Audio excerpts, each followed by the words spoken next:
નમસ્તે દર્શક મિત્રો, જય હિન્દ સાથીઓ, ધરતી માતા કી જય। આપ સૌ સારી રીતે જાણો છો કે અલ્ટ્રાટેક સામેની લડત આ વિસ્તારના લોકો છેલ્લા 6-7 વર્ષથી સતત લડી રહ્યા છે અને ધરતી માતાને મુક્ત કરવા માટેની લડત આજે પણ ચાલુ છે અને તેના જ ભાગરૂપે અલ્ટ્રાટેક માઇનિંગ દ્વારા ગેરકાયદેસર રીતે તલ્લી ગામમાંથી જે વાહનો પસાર થઈ રહ્યા છે તેને રોકવા માટે થઈને આજે પણ તલ્લી અને આસપાસના ગ્રામજનો લડત ચલાવી રહ્યા છે। ત્યારે આજે કંપની જે પહેલેથી જ એકદમ જુઠ્ઠાણા ઉપર અને માત્ર સત્તાના જોરે જ તે ચાલી રહી છે, ખરેખર તો અહીંયા ટકી શકે એમ છે જ નહીં અને એટલા માટે જ આજે ફરી એકવાર કંપની દ્વારા એક એવું જુઠ્ઠાણું ફેલાવવામાં આવ્યું છે સોશિયલ મીડિયામાં અને એ પણ સુપ્રીમ કોર્ટનું નામ એમાં દાખલ કરીને, જે ખૂબ ગંભીર પ્રકારનો ગુનો કહેવાય। કંપની દ્વારા જે જુઠ્ઠાણું ફેલાવવામાં આવ્યું છે તે કંઈક આ પ્રકારનું છે। બ્રેકિંગ ન્યૂઝ, અલ્ટ્રાટેક કંપનીનું ચાલી રહેલ માઇનિંગ દેશની સર્વોચ્ચ અદાલતે આપી લીલી ઝંડી। મળતી માહિતી અનુસાર કનુભાઈ કલસરિયા તથા એમના સાથીદારો દ્વારા સુપ્રીમ કોર્ટમાં અરજી કરેલ હાલ ચાલી રહેલ ટ્રાન્સપોર્ટ બંધ કરાવવા એ અરજી સુપ્રીમ કોર્ટે ખારીજ કરી છે, એટલે નામંજૂર કરી છે। આગળ માહિતી મેળવી રહ્યા છીએ। હવે ખરેખર હકીકત એવી છે કે ટ્રાન્સપોર્ટ બંધ કરાવવા માટે સુપ્રીમ કોર્ટ તો શું, દેશની એક પણ કોર્ટમાં કોઈ પણ પ્રકારની અરજી કે કેસ દાખલ કરવામાં આવેલ નથી। એ કંપની દ્વારા ગેરકાયદેસર જ તે ટ્રકો અત્યારે ખનીજ ભરેલા વાહનો ચાલી રહ્યા છે। નિયમ અનુસાર જે MOEF એટલે કે પર્યાવરણ મંત્રાલયની ગાઈડલાઈન મુજબ કંપનીએ ફરજિયાત ગામથી દૂર 200 મીટર પોતાનો બાયપાસ રસ્તો બનાવીને જ વાહનો ચલાવવા પડે, જેનું એ ઉલ્લંઘન કરી છે। અગાઉ 1.5 વર્ષ પહેલા પણ આ જ વાત ઉપર એ કામ બંધ કરવાની તેમને ફરજ પડી છે, જ્યારે આજે ફરીવાર 5 દિવસ પહેલા તેમણે કામ ચાલુ કર્યું અને તેમને ખબર છે કે આગળ ટકી નહીં શકે, એટલે આવી ગંભીર પ્રકારની કાયદાકીય અફવાઓ જે ચાલી રહી છે એને ઉપર ધ્યાન ન આપતા લોકોને આ લડાઈને વધુ મજબૂત બનાવવા સાથે એક બની આપણે આગળ આપણી લડાઈ ચાલુ રાખીશું અને આ જે કંપની દ્વારા લોકોને ગેરમાર્ગે દોરવા માટે જે અફવા ફેલાવવામાં આવી રહી છે એના બાબતે પણ આગળ આપણે કાયદાકીય કાર્યવાહી શું કરી શકાય તે અંગે વિચાર કરી રહ્યા છીએ। ત્યાં સુધી આપણે સૌ સંગઠિત બની આપણી લડાઈને વધુ મજબૂત બનાવીએ। ધરતી માતા કી જય। તો કનુભાઈ, તમે તો ઘણી બધી લડત આપી છે આમાં, અને અત્યારે જે ભાવનગરના જે ખાસ કરીને સાગરકાંઠામાં જે અલ્ટ્રાટેકનો આખો જે અસરગ્રસ્ત વિસ્તાર છે એની સામે જે આંદોલનો ચાલી રહ્યા છે અને ગામ લોકો એનો વિરોધ કરી રહ્યા છે, તો એ અલ્ટ્રાટેક જે છે એની શું પરિસ્થિતિ અત્યારે, ખાસ કરીને કેટલા ગામડાઓ આવશે, એમાં કેટલી જમીન જઈ રહી છે અને ગામ લોકો શું વિરોધ કરી રહ્યા છે, કઈ રીતે મિટિંગ કરી રહ્યા છે અને કઈ રીતે આંદોલન અત્યારે કરી રહ્યા છે, એની થોડી વાત કરશો કનુભાઈ? એટલે અલ્ટ્રાટેક છે એની અંદર કુલ મળીને 13 ગામ આવે છે। હા, અને 13 ગામની કુલ મળીને 900 હેક્ટર જેટલી જમીન એની અંદર માઇનિંગની લીઝ એને મંજૂર કરાવડાવી છે।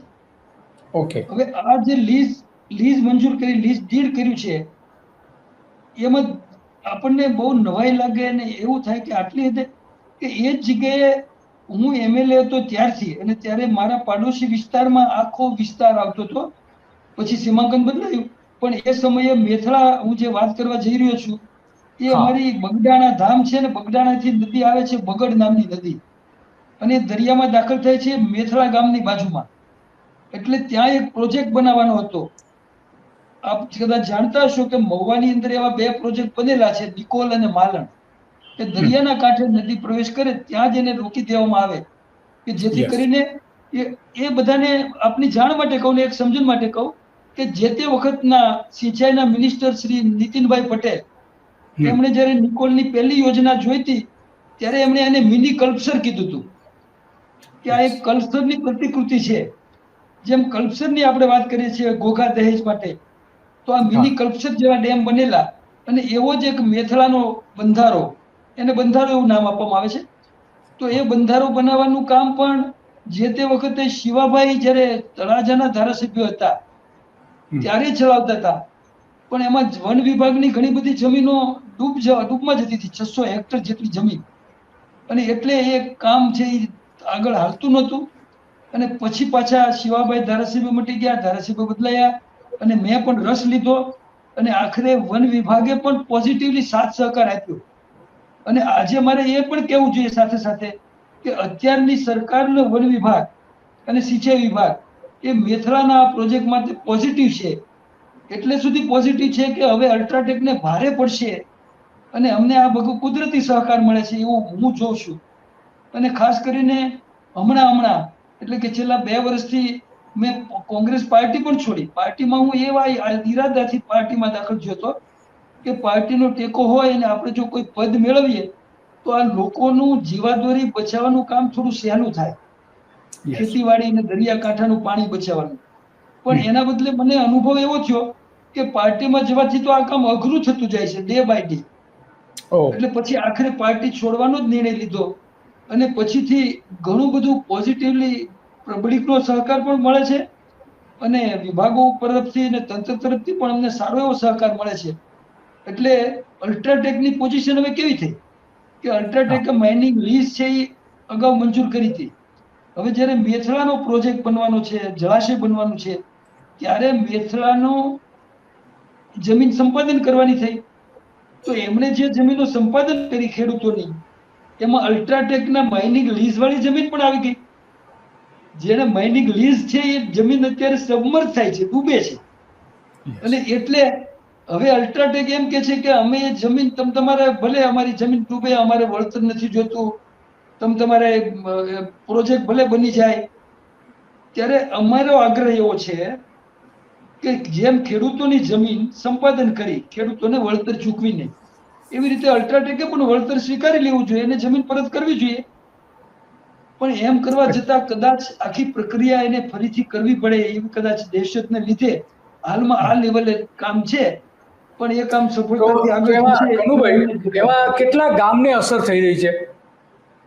કુલ 13 ગામ છે. 13 ગામ. અને કેટલી 13 જમીન ગામ. છે? એ જમીન 900 હેક્ટર. 900 હેક્ટર, બરાબર છે. અને એમાં અંદાજે ખેડૂતો અથવા તો જે જમીન છે સરકારી જમીન એ બધું થઈને ખેડૂતો કેટલા આને અસર થતી હશે? લગભગ 5000 ખેડૂતો એનાથી પ્રભાવિત થાય છે. ઓહ, નિરમાની અંદર પણ એટલા જ. એટલા જ, આમાં પણ એટલા જ. હા. તો ત્યાંના આ જે ગામ લોકો જે છે, અલ્ટ્રાટેકના જે વિસ્તારોના ગામ લોકો જે છે એ અત્યારે આના માટેની લડવા માટેની તૈયાર છે બધા? લડવા માટે તૈયાર જ છે એટલે સુધી કે એ સંગઠનની અમારી મીટિંગો દર મહિનાની 15 તારીખે અને 1 તારીખે મીટિંગ થયા જ કરે છે નાના ગ્રુપમાં. પણ અચ્છા. મેં એવું જોયું છે, અનુભવથી જોયું કે જ્યારે આપણા ગરીબડા લોકો કે જ્યારે માથે આફત આવી પડે ત્યારે જ એ લોકો જાગતા હોય છે. એને આપણે જગાડીએ તો કે અત્યારે ક્યાં કઈ કોઈ આપણું કામ માઇનિંગ કરવા આવ્યા છે, ક્યાં કોઈ લૂંટવા આવ્યા છે. આવા લોકો, આવા જવાબો પણ ક્યાંક ક્યાંક મળે. પણ એમાંથી પણ 10-20%, 25% લોકો એટલા જાગૃત છે કે જે અમારી મીટિંગોમાં મળે છે. દર મહિને મા ભૂમ સેવા સમિતિ એ નામનું એક ટ્રસ્ટ સંગઠન બનાવ્યું છે અને એની અંદર એ લોકો આ કોર્ટના ખર્ચાઓને જે તે ખર્ચ માટે યથાશક્તિ યોગદાન પણ આપે છે. અને પોતાની જમીન જે અત્યારે કબજો ધરાવે છે, જે 20 વર્ષ પહેલા, 25 વર્ષ પહેલા એમણે વેચેલી, પણ આજે પણ એ લોકો એ ભોગવે છે જમીન. તો એ જમીનને બચાવવા માટે પણ એ લોકો કટિબદ્ધ છે કે જ્યારે ત્યારે પણ અમારી જમીન, કેમ કે પ્રોજેક્ટ કદાચ રદ થઈ જાય, કેમ કે આંદોલનનું લોકોની લાગણી અને લોકોનો ઉત્સાહ એવો છે કે અલ્ટ્રાટેક અને નિર્માના માઇનિંગ પ્રોજેક્ટને અહીંથી છોડ્યા વગર કોઈ છૂટકો જ નથી. કેટલી લડત લાંબી ચાલી આપણે આજે જાણતા નથી. પણ એ છોડી દે પછી એમણે ખરીદેલી જમીનનું શું? એ જમીન એમણે પ્રોજેક્ટ માટે ખરીદી, માઇનિંગ માટે ખરીદી, સિમેન્ટના કારખાનું બનાવવા માટે ખરીદી. તો એ જમીન પાછી ખેડૂતોને પરત મળવી જોઈએ. પણ એ પણ પાછી એક વધારાની જુદી લડત જ થાય. અને એ લડત માટે અમારા ખેડૂતો આજે તૈયારી પણ કરી રહ્યા છે અને નિયમિત રીતે અમે મળીએ છીએ. બરાબર, નિયમિત રીતે મળો છો. અને એ ખેડૂતો પોતે પણ અત્યારે આના માટે તૈયાર છે કે ભાઈ અમે લડવા તૈયાર છે, ગમે ત્યારે લડત. તો હવે પછીનો એમાં પ્લાન શું છે? હવે પછી શું કરવા માંગો છો તમે હવે અલ્ટ્રાટેકમાં? પછી અમે અમારા એડવોકેટ્સને વારંવાર એ કહેતા રહીએ છીએ કે કોર્ટમાં લીઝ ડીડ કેન્સલ કરવા માટે આપણે પિટિશન ફાઇલ કરવી જોઈએ. પણ સામાન્ય રીતે જે ટ્રેન્ડ હોય છે, જે વલણ હોય છે, એ કે કઈ એ કઈ કરતા નથી તો ભલે ને પડ્યું, તમે શું કામ ચિંતા કરો છો? કઈ અત્યારે નડતર નથી ને? પણ મેં કીધું નડતર નથી, પણ નવી પેઢીને, આપણી પેઢી આટલા વર્ષ થઈ ગયા, આજે 15 વર્ષ જતા રહ્યા નિર્માને દૂર કર્યું ત્યારથી, હજી બીજા 15-20 વર્ષે જતા રહે, પણ પછી નવી જનરેશન છે એને આ પ્રોબ્લેમને ફેસ ના કરવો પડે, એને સામનો કરવો ન પડે, એટલે એને મૂળમાંથી રદ કરવું જોઈએ, લીઝ ડીડ કેન્સલ થવું જોઈએ, અને એના માટે કોર્ટની અંદર લડવું જોઈએ. કોર્ટમાં કેટલાક કેસ તો ચાલે જ છે, સુપ્રીમ કોર્ટમાં ચાલે છે, ગ્રીન ટ્રિબ્યુનલમાં ચાલે છે, પણ લીઝ ડીડને ચેલેન્જ કરવાની વાત છે એ હજી પણ અમારા એડવોકેટ અને અમારા બધાના મંથનની અંદર છે, એમાં હજી લીઝ ડીડને ચેલેન્જ કરવાનું બાકી છે. બરાબર છે. તો હવે ફ્યુચરમાં કોઈ સંમેલન કે દેખાવો કે એ પ્રકારનું હમણાં કોઈ આયોજન ખરું?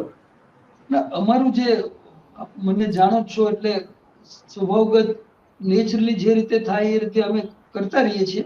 બાકી હા. દેખાવો પણ વખત આવે ત્યારે દેખાવો કરવાના જ રહેશે. જો અચ્છા. આ બધું ન થાય, અત્યારે સરકાર અને તંત્ર શાંત છે અને અમને નડતું નથી, પણ એમ છતાં પણ અમારી અંદરની તૈયારી તો ચાલી જ રહી છે, અને એ પણ અમે આયોજન કરતા રહીએ છીએ. આગળ જતા અમે એ કરવાના જ. આપણે નીરમાવાળા એરિયામાં એ બાજુના ગામડામાં એમ રાખીએ છીએ. તો હવે એમ રાખીએ તો એ ગામડાનું નામ પછી જાહેર કરશું, અથવા તો જુદો જુદો કોઈ વિસ્તાર, માનો કે અનકભાઈ છે, અનકભાઈથી તૈયારી બતાવી નથી, ક્યાં ગયા? હા, પણ માનો કે એ કહે કે બાબરકોટમાં તમે આવો, તો આપણે બાબરકોટમાં જઈએ. અહીંયાથી આટલા બધાને બાબરકોટમાં આવવાનું એવું નહીં, પણ એક એક ગામમાંથી બે ચાર જણા હોય અને મુખ્ય લોકો ત્યાં જાય તો એક અવાજ ત્યાં ઊભો થાય, અને એ લોકો તો લૂંટાઈ જ ગયા છે. હવે લૂંટાઈ ગયા પછી તો હું શરૂઆતમાં જાગ્યા નહીં. ત્યારે આપણે માટે સારી વાત એ છે કે અત્યારથી જ આપણા લોકો જાગેલા છે અને એને મૂળમાંથી કાઢવાની મહેનત કરે છે. ત્યારે એ લોકોએ હવે બરબાદ થઈ ચૂક્યા છે, માત્ર ગામ વધ્યું છે, અને ગામના ટેકરા ઉપર જે છે તો એ ગામના લોકોને પણ એ હવે ગમે ત્યારે ગામ ખાલી કરવાનું કે એવું ન બને. તો એ ગામના જે લોકો, માનો કે કેટલા ઘર છે તમારા ગામમાં? 1200 ઘર. તો 1200 એવા મોટા એપાર્ટમેન્ટ 5-5, 10-10 માળના બનાવે અને એને 1200 ને ઘર આપી દે, એ તો 10, 20, 25 કરોડ વાપરી નાખે એમાં, અને આમાંથી 500 કરોડ એને લેવાના હોય. બધાને હારા હારા બંગલા આપી દે, મોવા શહેરમાં આપી દે, પણ તો એને એ ગામ નીચેથી આટલું બધું મળે. હવે એને પાસે બધું ખોરાક ખાવાનો ખૂટી ગયો છે. બેનો જાજુ નહીં બેસીએ, 5-10 મિનિટમાં આપણે પૂરું કરીએ છો. તમે તમારે બેસો.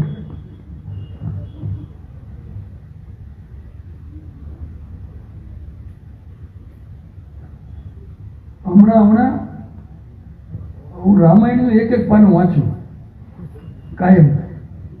હવે અત્યારે સીતાજીનું હરણ કરી અને રાવણ વયો ગયો, પછી જટાયુ મળ્યો, જટાયુએ બધી વાત કરી, અને પછી રામ ને લક્ષ્મણ, જો પક્ષી કેવું આવ્યું બાજુમાં, ત્યાં બાજુમાં પક્ષી આવી ગયું, બીમાર હશે ને.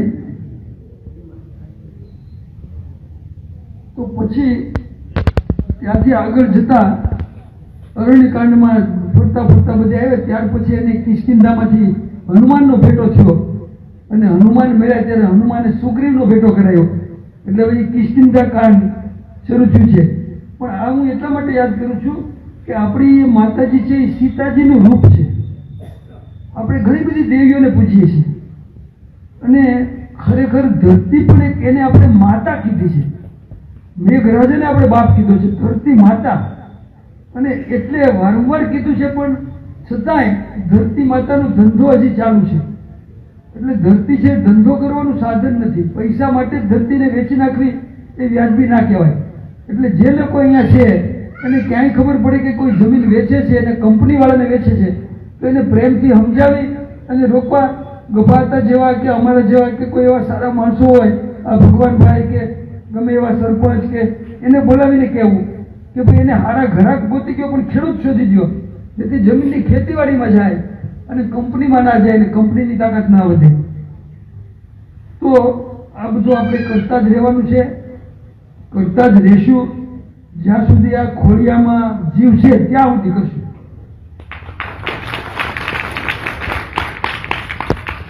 વહેલા મોડે તો ભગવાન બધાના જીવ લઈ જ લે છે ને, કોકનું વહેલું કોકનું મોડું. ગભરતાને ભગવાને સાચવી રાખ્યા છે તો એ એક ભગવાનનો સંદેશો છે કે અહીંયા કાંઈક હજી કરવાનું બાકી છે, જે એના લલાટમાં લખીને ભગવાને એમને મોકલેલા છે. હજી કંઈક બાકી છે અને એ બાકીનું કામ પૂરું કરવા માટે આપણે ગભરતાના આશીર્વાદ લઈએ ને પછી હું વાતને પૂરી કરવા માટે આગળ વધીશ. ગભરતા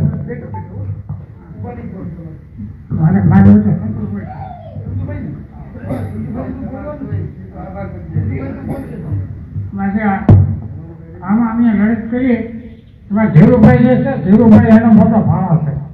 મને તો હારે લેખો પણ પરંતુ તમામ પૈસા ધીરુભાઈ જ ભેગા છે. ધીરુભાઈ મને માવડી લેતો પણ રૂપિયા તો એને ખેતા મળી જ ગયા.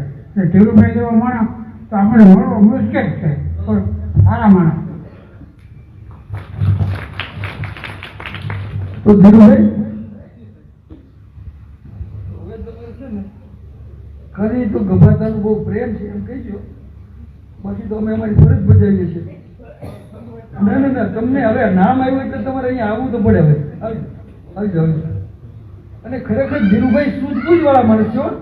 પૈસા ટકા તો ચૂકી જેને વાપરે ને એ વસ્તુ એક વાત જ બાબત છે, પણ બાકી સૂઝબૂઝ વાળા માણસ છે. એ એક વખત કામ પકડે ને અને સાચું હોય તો પછી છોડે નહીં. ધીરુભાઈ કહે છે આ તો સાહેબ બધાનું સારું કરવા માટે આપણે બંધારામાં ખૂબ મહેનત કરી કાંટા સાહેબ લાવ્યા છે. ઊન ગપાતા અને ભીખાભાઈ બારીયા ઓફ થઈ ગયા. એ નિર્માણનું સારું થયું નથી. અત્યાર લગ્નમાં એક જ ધારા કાર્ય કરીએ છીએ. સાહેબનું બહુ પવિત્ર કામ છે, એમને સારું લાગ્યું છે. ઊન ગપાતા સાહેબનું જે કદાચ ઓપરેશન રૂમમાં હોય તો વ્યા લઈ એટલે એટલી અમારી એટલી મંજૂરી છે. બરોબર ને સાથે ગમે ત્યારે બોલવા રૂમ હોય તો એ એમાં બરોબર છે. એને સારું છે ભાઈ, બધા માટે છે. પશુ પક્ષી માણસ માલ